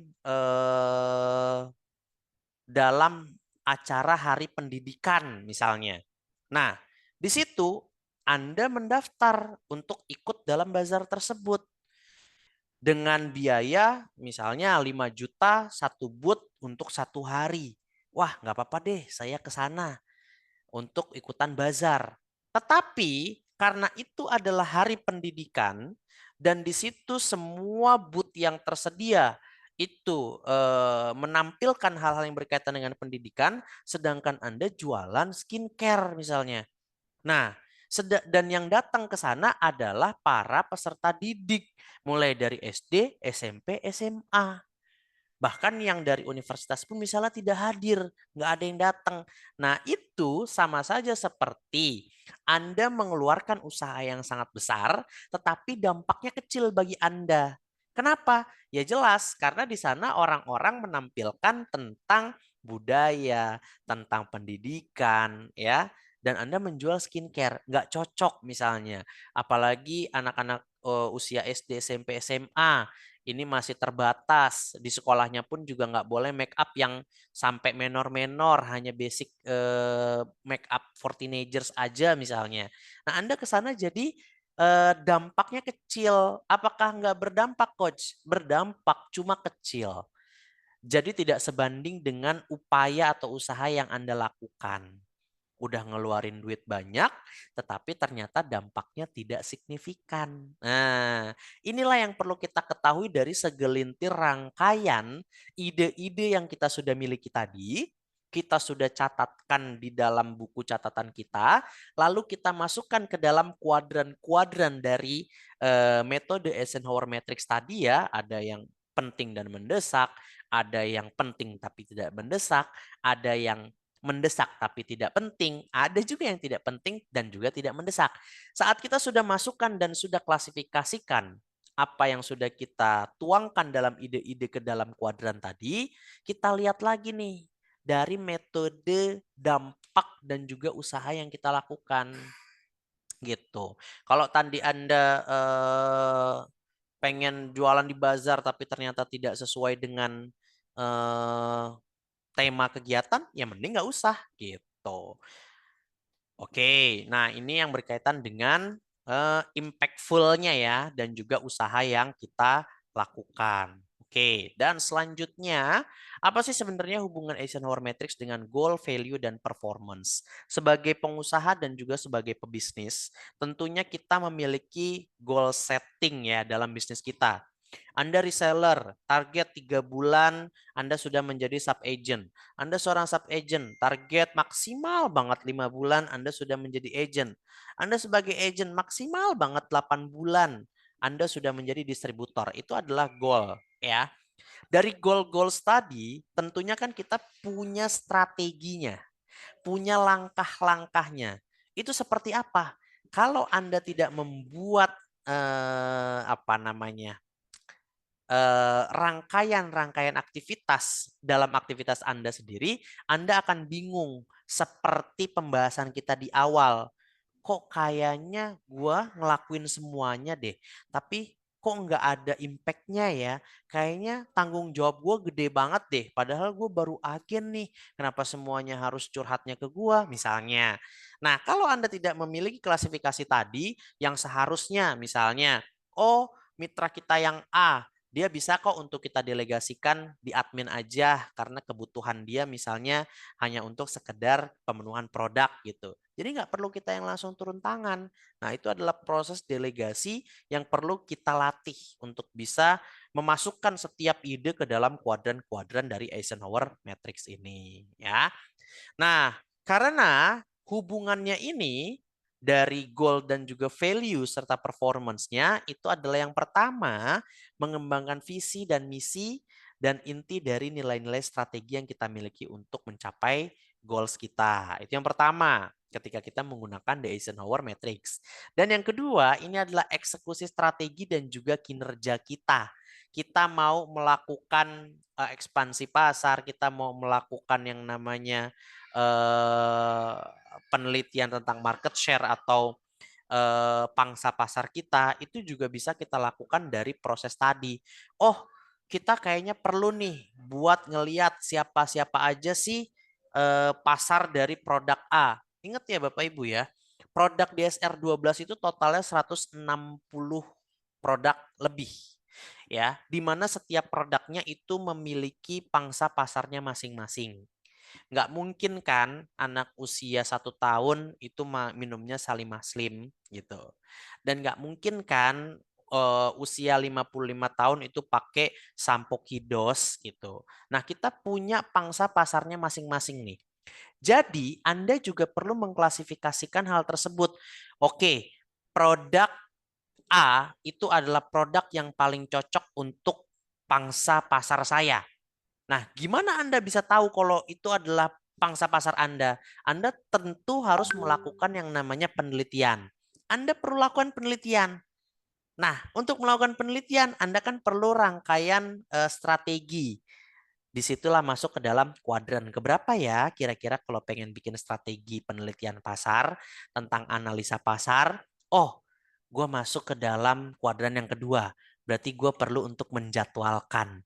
Artinya apa? Itu sesuatu yang penting tetapi tidak mendesak. Gitu. Terus Anda dalam kehidupan Anda ternyata gini, wah sekarang saya masih reseller nih. Ini sudah tanggal 5 nih. Target saya ini adalah kunci pertama untuk bisa naik jadi sub agent. Gimana ya caranya ya? Omset saya kemarin masih 300.000 aja nih. Oke, saya harus buat project 100 hari ini juga minimal 100 orang saya dapetin. Nah, untuk mendapatkan 100 orang ini, Anda perlu untuk masukkan dia ke dalam kuadran yang pertama. Apa itu kuadran yang pertama? Mendesak dan juga penting untuk dilakukan. Nah, itu perlu Anda latih untuk bisa memasukkan mana yang ide dimasukkan ke kuadran pertama, ke kuadran kedua, kuadran ketiga, dan kuadran keempat. Hingga pada akhirnya, pada kuadran yang pertama tadi, Anda butuh satu strategi lagi yang dinamakan dengan time boxing. Apa sih itu time boxing? Time boxing itu saat Anda sudah memilih ide-ide dan sudah masuk ke dalam kuadran yang pertama tadi ya, yang mendesak, yang penting. Contohnya, membuat proyek 100. Oke, kenapa itu menjadi penting? Apakah kuadran pertama itu, apakah proyek 100 itu masuknya kuadran pertama? Saat Anda punya target yang ingin segera Anda capai, itu bisa masuk ke dalam kuadran yang pertama. Tapi kalau misalnya Anda sudah memiliki itu dan Anda ingin mengupgrade-nya, itu bisa jadi masuk ke kuadran yang kedua. Gimana cara membedakannya, Coach? Itu akan bisa Anda bedakan secara natural saat Anda sudah melatih hal-hal ini di dalam aplikasi kehidupan Anda. Nah, di kuadran yang pertama, kita lakukan yang namanya time boxing. Contoh di situ ada melakukan project 100. Time boxing adalah saat Anda sudah memasukkan ide ke dalam kuadran yang pertama, kuadran yang penting dan mendesak, lalu Anda tentukan waktu penyelesaiannya. Contoh, project 100 ini mau saya lakukan hari ini selesai maksimal jam 8 malam. Durasinya berarti sekarang kan jam berapa? Jam setengah 4. Berarti saya punya waktu 4,5 jam. Di dalam 4,5 jam ini, saya akan mencatat semua nama keluarga, orang terdekat, lingkungan di rumah saya, organisasi yang saya ikuti, dan juga orang yang mereferensikan atau yang bisa mereferensikan bisnis saya dalam waktu 4,5 jam. Anda tulis namanya. Itu time boxing. Lalu bagaimana kalau misalnya ternyata lewat dari waktu yang telah Anda tentukan? Disitulah waktunya Anda mengevaluasi pekerjaan yang Anda lakukan. Oh, ternyata saya nggak bisa ya menyelesaikan ini dalam waktu 4,5 jam. Kenapa ya kok saya bisa nggak selesai dalam waktu 4,5 jam? Itulah terjadi evaluasi. Jadi di dalam kehidupan Anda akan selalu memiliki aktivitas yang positif, yang terstruktur. Dan Anda nggak akan menemukan dalam kehidupan Anda tuh merasa kayak, duh kok pekerjaan gue banyak banget ya. Kayaknya gue kerjain nggak habis-habis dah. Ya karena Anda melakukannya tanpa adanya prioritas atau skala yang Anda buat untuk diprioritaskan. Jadi seakan-akan Anda bikin proyek 100, ntar malam juga selesai, ntar malam nggak selesai, besok lah, besok masih bisa lagi. Itu sampai 1 bulan tidak akan pernah selesai. Itu baru dari satu contoh yang berkaitan dengan proyek 100. Sedangkan ketika Anda ingin menjadi seorang pengusaha yang sukses, pebisnis yang sukses, bukan hanya itu kuncinya. Anda perlu belajar juga tentang bagaimana copywriting, Anda perlu menguasai juga teknik berbicara di hadapan umum, Anda perlu menguasai dengan sangat utuh tentang bagaimana mengajak dan merekrut orang lain. Nah, itu adalah langkah-langkah yang sebetulnya bisa kita setting dalam kehidupan kita, mau berapa lama goalnya tercipta. Gitu. Ya. Jadi semakin cepat Anda mempelajari hal ini, semakin cepat kuadran 1 Anda buatkan time boxing-nya, maka akan semakin cepat juga Anda mencapai apa yang Anda inginkan di dalam visi dan misi bisnis Anda. Seperti itu. Nah, saya di sini akan memberikan sebuah contoh ya.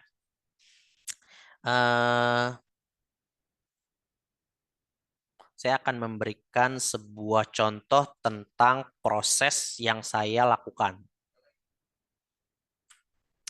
Nih, saya izin share untuk dari sini.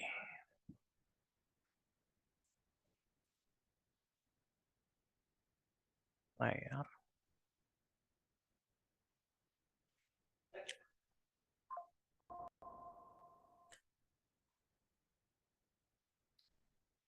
Oke, kelihatan ya? Oke, ini summary-nya ya. Summary-nya itu, jadi dalam membuat sebuah aktivitas hariannya, itu kita harus memiliki yang namanya pertama brain dump, ya. Itu tuangkan semua ide dan apa yang dilakukan ke dalam sebuah catatan atau to-do list ya. Yang kedua, kita lakukan prioritizing ya, memprioritaskan sesuatu ke dalam 4 kuadran ya. Yaitu yang pertama penting dan mendesak, penting tidak mendesak, mendesak tidak penting dan mendesak penting dan mendesak tidak penting. Lalu kita harus lakukan di kuadran yang pertama itu dengan time boxing. Time boxing itu seperti apa? Itu harus selesai di hari ini atau misalnya di waktu yang ditentukan. Tadi misalnya 4,5 jam, berarti kita harus menyelesaikan itu dalam waktu 4,5 jam. Oke. Nah, setelah menentukan prioritas pekerjaan yang akan dilakukan dengan metode the Eisenhower Matrix, maka kita lakukan time boxing. Maksudnya adalah dengan melibatkan penetapan batas waktu tertentu untuk menyelesaikan sebuah tugas. Oke. Nah, di sini saya sudah membuat contoh ya. Sudah membuat contoh tentang bagaimana saya melakukan aktivitas ya di dalam Braindam dan juga di dalam The Eisenhower Matrix. Ini kalau misalnya Anda tahu, ini saya lakukan di Notion. Jadi saya melakukan workflow itu biasanya di aplikasi Notion.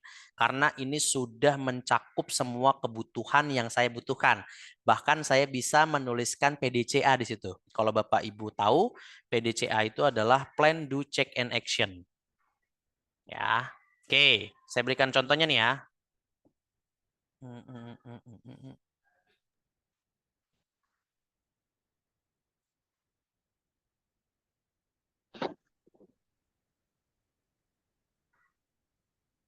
Oke. Nah, di sini kalau Bapak Ibu lihat ada tulisan workspace ya. Di situ ada laporan general trainer dan ada schedule training Oktober. Ini contoh yang udah lama ya, bukan yang update-nya. Ini sengaja karena saya sudah siapkan ini dari lama. Oke. Nah, kalau kita melihat di sini, gambarnya tergeser. Oke. Kalau kita melihat di sini ya, tulisan laporan general trainer dan schedule training Oktober itu adalah sesuatu yang saya planningkan ya, atau yang saya ingin lakukan gitu. Atau kalau misalnya Anda bisa melihat di bawahnya itu update PL, update leads, konten tahunan, konten media sosial, promosi konten, terus ngobrol bareng segala macam ya. Itu adalah daftar pekerjaan yang sudah kita pilih. Anda bisa lihat ya. Di sini saya tulis catatannya adalah daftar pekerjaan yang sudah kita pilih dari Braindam yang sudah kita lakukan di catatan yang berbeda. Dibedakan agar pada tampilan project ini semuanya sudah siap untuk dikerjakan. Jadi gini, sebelum saya menuliskan semuanya ke dalam konten ini ya, sebelum saya menuliskan semuanya ke dalam konten ini, saya sudah menulis yang namanya ide-ide di dalam catatan yang berbeda. Gitu. Saya tuliskan semuanya. Setelah saya tuliskan semuanya, maka saya tuangkan ke dalam lembar kerja atau workspace saya ini nih. Nah, di sini kalau teman-teman lihat, itu di situ ada tulisan priority ya.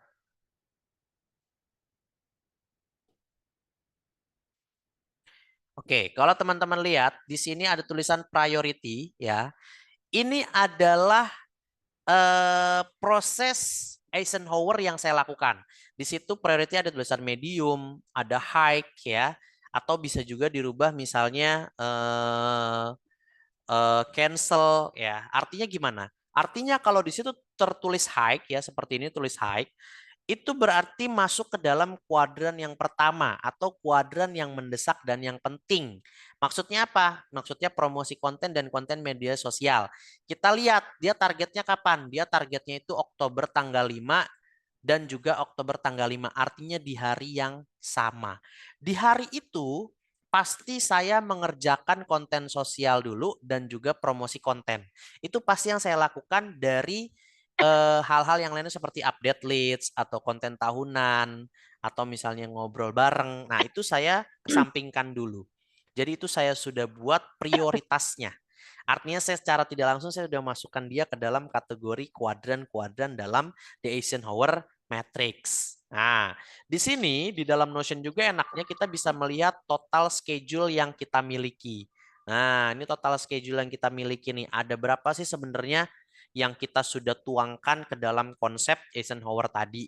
Nah, terus skala prioritasnya ini juga bisa kelihatan tadi nih dari yang high atau dari yang medium. Nah, ini adalah time boxing-nya nih. Atur waktu yang kita tentukan untuk menyelesaikan pekerjaan dalam time boxing. Nah, selanjutnya di sini juga ada persentase penyelesaian dari pekerjaan yang sudah kita lakukan. Sebenarnya template ini bisa saya kasih ke Bapak Ibu ya. Ini template yang saya gunakan juga untuk segala aktivitas. Kalau misalnya Bapak Ibu tahu, kemarin saat anniversary SR12 itu juga saya menentukannya dan membuatnya dari sini nih. Jadi saya bisa menentukan proyek yang sedang berlangsungnya apa, statusnya bagaimana, kapan terakhir deadline-nya, lalu prioritasnya seperti apa, dan ada completion-nya ya. Di sini completion-nya 88,65% karena memang ada checklist-checklist yang baru bisa dilakukan pada saat hari H. Nah, ini contohnya ya. Ini bisa masuk ke dalam kategori brain dump tersebut. Oke. Ini kalau misalnya Bapak Ibu mau, nanti bisa saya serahkan template-nya ya.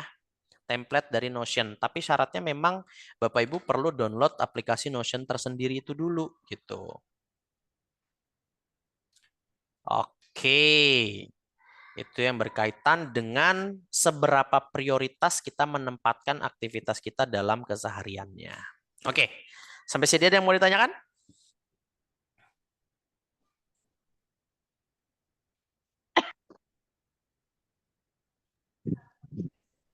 Boleh. Oke, luar biasa. Terima kasih Coach Yusuf untuk materinya luar biasa. Jadi teman-teman mulai sekarang harus bisa memanage waktu ya. Jadi harus tahu nih mana yang harus didahulukan dan mana yang bisa dinomor duakan sampai yang tidak perlu dikerjakan supaya nantinya pekerjaan teman-teman tidak terbuang-buang waktu gitu ya. Jadi lebih bisa memanage waktu. Gitu ya, Coach?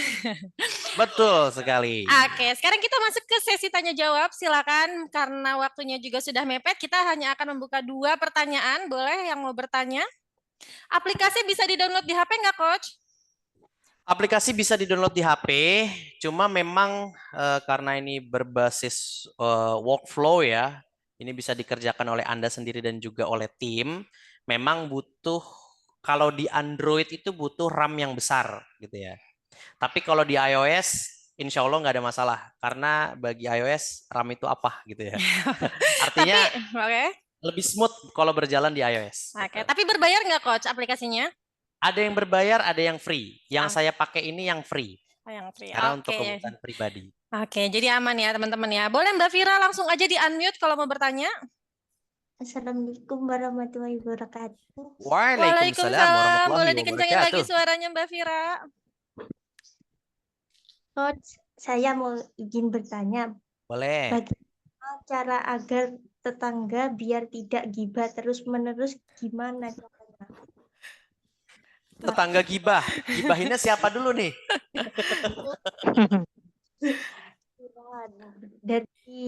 Itu gibahin ibu atau gibahin orang lain? Orang lain. Kalau gibahin orang lain, saya ikut campur, Bu. Gini, Bu Vira ya. Kita tidak pernah bisa mengontrol respon orang lain terhadap kehidupan kita. Tetapi kita bisa mengontrol respon kita terhadap orang lain. Artinya gini, ketika sesuatu yang buruk datang ke dalam kehidupan Bu Vira, ya sudah, itu Ibu Vira sepenuhnya bisa mengontrol Ibu Vira ingin merespon apa. Pengen balas gibahin kah? Pengen balas ngejelekin kah? Pengen balas sesuatu yang buruk juga kah? Itu responnya ada di Bu Vira. Monggo, terserah.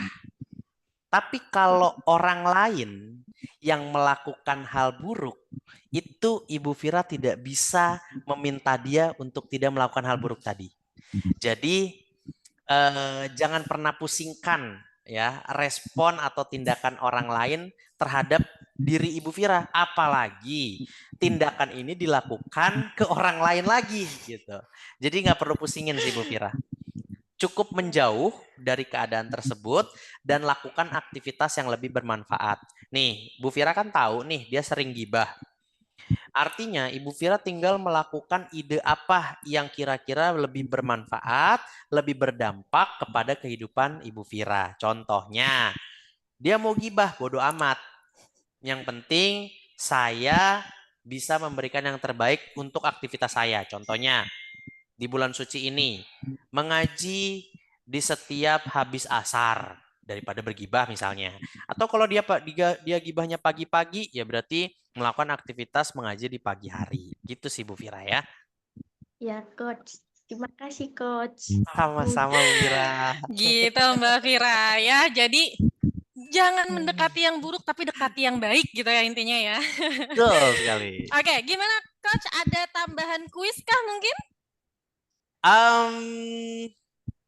Atau kita tutup dengan satu sesi pertanyaan lagi? Boleh satu sesi pertanyaan Satu lagi. sesi pertanyaan lagi. Boleh silakan kalau ada yang mau bertanya, kita buka satu sesi pertanyaan lagi. Ada link rekaman Zoom-nya? Ada Kak, tenang. Nanti di akhir sesi akan kita share link Zoom-nya. Betul. Samarinda. Boleh, silakan langsung Boleh, Bapak. silakan. Assalamualaikum warahmatullahi wabarakatuh. Waalaikumsalam warahmatullahi wabarakatuh. wabarakatuh. Ya, Muhammad Selamat dari Samarinda, Ya, Bapak. Kalimantan. Saya ingin tanyakan sejauh mana ya perkembangannya, karena saya orang baru kan ikut SR12 dari bapak-bapak atau ibu-ibu yang mungkin sudah bergelut begitu luas untuk mana itu. Khususnya Samarinda, saya lihat tadi ada Bu Rahmah. Belum kenal juga itu. Oke. Saya kira itu aja. Pertanyaannya, Pak? Pertanyaannya sejauh mana pengembangannya?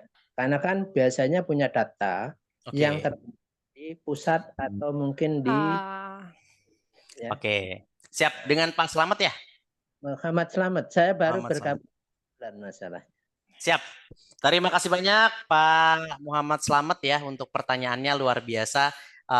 Kalau ini adalah kesempatan pertama bergabung di SR12, semoga bisa memberikan banyak manfaat untuk Pak Slamet ya. Amin. Dan semoga dengan Zoom ini bisa memperkenalkan Pak Slamet kepada mitra-mitra yang lainnya yang berada di Samarinda. Oke, Pak Slamet menanyakan tentang sejauh mana perkembangan. Mungkin kalau saya tangkap di sini adalah sebaran dari mitranya ya Pak ya. Sebaran dari mitra yang berada di Samarinda ya. Untuk daerah Kalimantan sendiri ini juga memang sudah sangat pesat perkembangannya untuk bisnis SR12. Karena kalau kita berbicara tentang Kalimantan tentunya kan terbagi dari beberapa daerah dan juga beberapa wilayah ya. Alhamdulillah ini sudah merata. Kenapa saya bisa katakan merata? Karena salah satu warehouse atau gudang dari SR12 itu juga berada di wilayah Kalimantan, yaitu di Banjarmasin. Sehingga proses atau moda pendistribusian produk-produk SR12 itu sudah banyak di wilayah tersebut. Karena salah satu acuannya begini Pak Slamet Muhammad ya, kita punya 8 warehouse yang salah satunya itu ada di Banjarmasin. Semua kebutuhan produk yang dibutuhkan oleh mitra-mitra kita, baik itu mitra reseller, sub-agent, agent, sampai distributor, itu semuanya disuplai di gudang Banjarmasin. Ya, kalau kita berbicara ke wilayah yang lainnya, itu juga ada di wilayah Jawa, ada di wilayah Sumatera. Jadi kalau di situ terdapat warehouse, sebetulnya itu merupakan acuan dari perkembangan atau persebaran mitra di wilayah tersebut. Jadi Pak Slamet ini tentunya juga beruntung ya, sudah bisa bergabung di bisnis SR12 dan masuk ke dalam regional Kalimantan. Insya Allah nanti akan segera ketemu dengan SBD-nya ya dari Pak Andi dan juga Pak Syahrul. Nanti saya akan kenalkan. Ya. Sama itu antarin S3. Oh, S3 ke Kalimantan, Bu, apa gimana? Hah? Hah? Masih itu kata dia nggak apa-apa. Kata aku, kan dibilangin teh lagi inian, iya nggak apa-apa. Kok aku nggak bisa nge-mute ya? Oke. Oke. Jadi tadi ada yang mau nganterin es ke Kalimantan nih, Pak Slamet nih. Salam kenal, salam ukhuwah Pak Slamet. Nah, langsung disapa tuh oleh Ibu Rahma. Nanti boleh mungkin bertukar kontak untuk saling silaturahmi ya. Ya, makasih. Sudah? Nanti. Assalamualaikum. Waalaikumsalam warahmatullahi wabarakatuh. Oh, itu salam. Saya mau bertanya, Kos. Boleh. Ah, boleh, boleh. Ini pertanyaan terakhir tapi ya, setelah ini kita akan tutup, oke? Silakan Bapak. Nah, boleh nih Pak Alam ya? Ya, Oke, Alam. Silakan Pak. adakah jaringan ke Arab Saudi, Pak?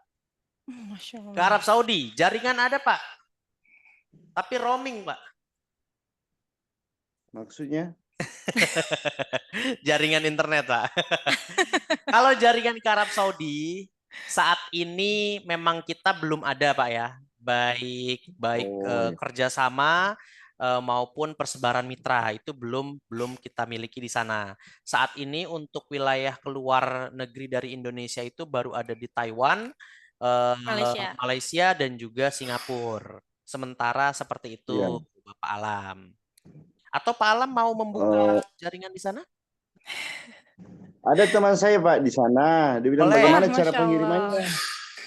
Oke, cara pengirimannya nanti bisa kita bicarakan, Pak. Jadi kalau misalnya ini nanti gimana? Mitranya sebagai mitra Pak Alam atau langsung ke dia?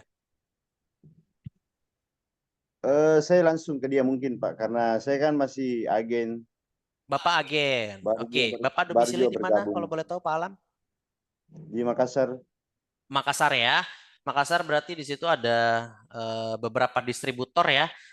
Mungkin Pak Jainuddin. Pak Jainuddin. Oke. Boleh. Nanti gini aja Pak. Boleh dikontak secara personal ya Pak ya. Itu nanti boleh langsung mungkin ke manajernya ya. Manajer dari Sales Business Development. Nanti ada Pak Rido. Mungkin Mbak Cindy boleh di-save kontaknya Pak Alam? Boleh. Oke. Berarti nanti kita lanjut setelah ini ya Pak ya? Ya, nanti secara personal kita bisa bahas nanti itu akan Pak. kita kontak Bapak ya. Oke, baik terima kasih buat teman-teman semuanya. Pak Alam izin, Pak Alam boleh tuliskan Di-share nomor dulu teleponnya? Pak nomor teleponnya, nanti biar kita catat, nanti kita konfirmasi ke Bapak ya. Di-share di mana? Di chat di room chat Bapak, boleh diketik di room chat nomornya? Ya, boleh di room chat atau langsung ke Mbak Cindy-nya boleh? Nanti saya terkenal lagi Pak. Ya boleh personal atau saya chat nih ke Pak Alam ya. Gak apa-apa. Oke, saya chat ke Pak Alam ya. Nomor saya ada di juga sama Pak siapa namanya ini? Coach Adam. Okay. Oh, sama Coach Adam ya. Atau kita share nomornya Coach Yusuf kalau tadi teman-teman juga ada yang ingin bertanya bagaimana sih caranya bertanya tentang untuk nge-follow up calon konsumen gitu ya. Nanti boleh langsung kontak Coach Yusufnya. Boleh di-share kontaknya? Boleh. Udah itu Mbak, udah. Oke, Bapak juga sudah ada nomornya. Kita save ya Pak ya. Oke, siap Pak Alam. Nanti itu backstage ya Pak ya, kita bicarakan. Halo Kak Cindy. Halo. Ini ada recordingnya nggak ya untuk sesi-sesi di Mantap Ramadan ini? Ada apanya Pak, maaf? Recording ya? Oh ada, tenang. Jadi ada. semua kegiatan Zoom kita selama 1 bulan ini atau sebelumnya pun ada Zoom recordnya. Jadi nanti akan kita share melalui link yang bisa teman-teman lihat dari tanggal yang telah ditetapkan meeting-meetingnya gitu. Oke. Lewat saya. Nggak apa-apa. Oke. Nah, buat teman-teman juga nih yang belum absen, yuk langsung absen. Nih ada linknya, sudah aku kirim di room chat. Jadi jangan lupa untuk absen. Kegiatan hari ini diisi oleh Coach Yusuf Kurniawan dan memberikan nilainya ya. Karena ini sangat penting sekali untuk kita ke depannya. Dan terima kasih sekali buat teman-teman semuanya. Mungkin ada kata penutup dari Coach Yusuf? Oke, Coach, penutup dari saya, ini mumpung lagi bulan puasa ya, saya ingin mengingatkan kepada Bapak Ibu sekalian untuk tidak lupa membaca doa ini di setiap malamnya. Ya, karena ini insya Allah memberikan dampak yang sangat luar biasa kepada kehidupan Bapak Ibu. Yang doa yang pertama itu adalah Robbana a'tik riqobana minan nar. Artinya ya Allah, hapuskanlah nama kami dari orang-orang yang Engkau masukkan ke dalam neraka. Yang kedua itu adalah Allahumma balighna lailatal qadar. Ya Allah, sampaikan dan pertemukanlah kami pada malam Lailatul Qadar. Dan yang terakhir adalah Rabbana taqabbal minna innaka antas samiul alim. Ya Allah, terimalah semua amal ibadah kami. Sesungguhnya Engkau adalah sesungguhnya Engkau adalah Zat yang Maha menerima taubat. Ya, itu saja. Semoga bulan puasa kita selalu mendapatkan keberlimpahan rahmat, maghfirah, dan juga itkum minan nar. Amin, amin, ya Amin ya rabbal alamin. Masya Allah. Terima kasih sekali lagi untuk Coach Yusuf untuk ilmunya yang luar biasa yang hari ini diberikan kepada kita semua. Semoga ilmunya menjadi ilmu yang bermanfaat, ilmu yang bisa bikin teman-teman sukses dan bisa percaya diri ke depannya dan bisa memanage waktu ya. Oke, Kak Cindy puasa nggak cerah sekali. Oh, terima kasih. Memang cahaya aku tuh tidak pernah redup ya. Oke, kalau gitu saya Cindy Oktaviani selaku moderator hari ini mengucapkan terima kasih kepada semuanya dan jangan lupa untuk absen dan sampai jumpa di meeting Zoom selanjutnya. Bye-bye. Assalamualaikum. Terima kasih banyak. Terima kasih.